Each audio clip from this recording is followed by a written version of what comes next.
Retour au tribunal pour Mark Zuckerberg. Le patron du géant numérique Meta est attendu à Oakland, en Californie, pour un 4e procès intenté par 4 États américains.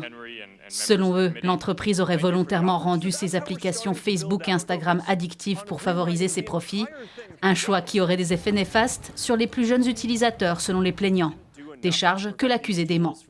Meta conteste fermement ces accusations et reste confiant que les preuves montreront son engagement de longue date en faveur des jeunes. La santé mentale des jeunes ne peut être imputée à une seule application et l'usage problématique des réseaux sociaux n'est pas une addiction médicalement reconnue.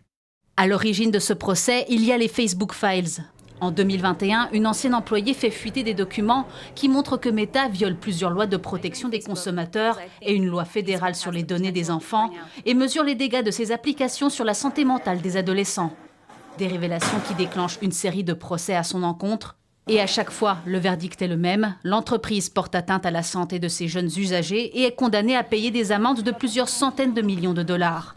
Le dernier en date est tombé à Santa Fe au Nouveau-Mexique jeudi dernier. Cette décision est un moment historique, non seulement dans notre lutte pour faire rendre des comptes à Meta quant aux préjudices causés à nos enfants en favorisant leur addiction,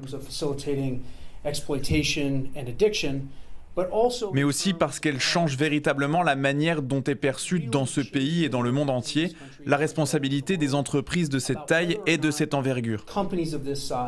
Le procès d'Oakland doit durer jusqu'à la fin du mois de septembre. Si elle est reconnue coupable, Meta pourrait être condamnée à une amende record de près d'1,5 milliard de dollars. L'entreprise fait également face à environ 3300 autres poursuites similaires, regroupées devant un tribunal de l'État de Californie.